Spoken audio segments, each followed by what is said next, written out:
Magandang araw sa lahat, welcome po ulit dito sa ating channel ang Biyahe y Komida. Maraming salamat sa lahat ng nag-subscribe, indeed.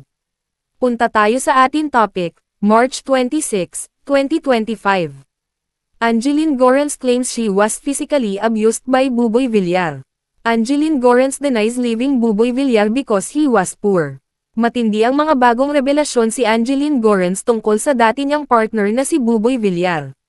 Ngayong Miyerkules, March 26, 2025, isang mahabang post ang ibinahagi ni Angeline sa kanyang Facebook account kung saan idinetalye niya ang mga sinapit niya noong sila pa ng kapuso comedian. Tumagal ng 4 na taon ang relasyon nina Angeline at Buboy. Nagdesisyon silang maghiwalay noong 2020. May 2 silang anak, sina Vlance Caroline, 7, at George Michael, 5. Bago ito, nauna nang naghayag ng kanyang saloobin si Angeline sa exclusive interview ng Pep.ph, Philippine Entertainment Portal, na nailathala noong Lunes, March 24. Dito ay sinabi ni Angeline na nabawasan ang sustento ni Buboy sa kanilang anak mula nang magkaanak ang aktor sa bago nitong kinakasama na si Isay Sampiano. Pinabulaanan din ni Angeline ang pahayag ni Buboy sa mga interview na siya ang nag-aalaga sa mga anak nila, habang nagtatrabaho sa Amerika ang dating partner. Panimula ni Angeline sa kanyang Facebook post ngayong araw, "The reason why I am speaking and bakit ngayon lang." Kasunod nito ang pagdedetalye niya sa mga rason kung bakit nagsasalita siya makalipas ang 5 taon mula nang maghiwalay sila ni Buboy. Sa kanyang mahabang post ay sinagot ni Angeline ang paratang na iniwan umano niya si Buboy dahil mahirap lamang ito. Ayon kay Angeline, ang dahilan ng kanyang pagkalas kay Buboy ay dahil nakaranas umano siya ng physical, verbal, at emotional abuse noong nagsasama pa sila. Pahayag niya, published as is, sa mga nagsasabing iniwan ko daw si Buboy dahil mahirap lang siya. Kahit kailan hindi ko siya iniwan kahit hindi na niya ako napapakain nung mga araw na nagpapadidi ako kay Vlance, sinamahan ko siya sa hirap kahit kapatid ko na mismo bumibili ng food namin noon sinamahan ko parent siya dahil mahal ko siya. Binayaran ng mama ko upa namin ng 1 taon tinulungan namin si Buboy makabangon dahil mahal ko si Buboy noon at wala na ko ibang ginusto mangyari kundi maging buo palagi, pero paano naman ako? Kasunod nito ay idinetalye ni Angeline ang mga pang-aabusong naranasan umano niya noon mula kay Buboy. Lahad ni Angeline, sinasaktan niya ako konting away lang mananakit na dahil alam niyang hindi ako nagsusumbong sa mga magulang ko. Gabi-gabi yun iinom at pag-uwi maoy tapos ending puro na naman pananakit at pagmumura sa akin sa harap ng 1-year-old. Ends note, ang maoy ay salitang Bisaya na ang ibig sabihin ay ang paglalabas ng isang taong nakainom ng kanyang sama ng loob. Binangga niya yung kotse namin sa araw mismo ng birthday ni Vlance dahil nagtatalo kami anden anak ko pero nagawa niya yon, at walang katapusang panloloko. Ilang beses niya ako niloko ng paulit-ulit, pero ano ang ginawa ko?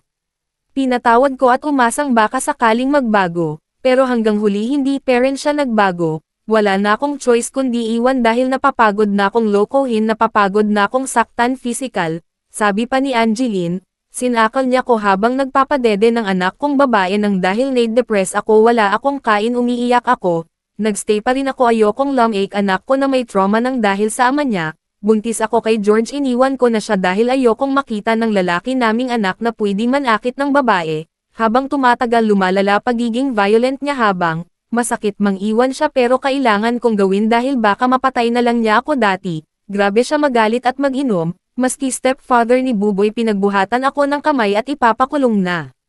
Sana pero dahil parent sa pagmamahal ko kay Buboy inatrust namin. Kalakip ng kanyang post ang ilang screenshots na nagpapakita ng mga pasa niya sa katawan bunsod umano ng pananakit ni Buboy sa kanya.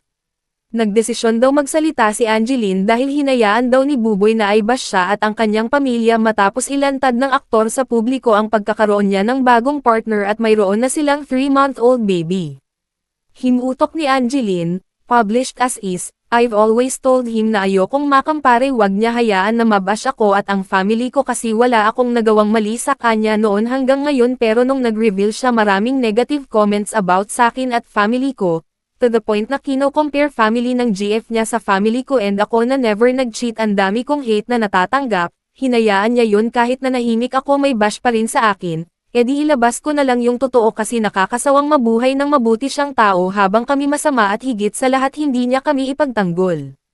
Ipinaliwanag din ni Angeline kung, bakit ba ko nagagalit na babastos daw kasi siya at ang mga anak nila ni Buboy. Pinapalabas daw kasi ni Buboy na ito ang nag-aalaga sa kanilang mga anak gayong nasa poder ng kanyang mga magulang ang mga bata. Si Angeline ay nakabase sa Amerika dahil doon siya nagtatrabaho.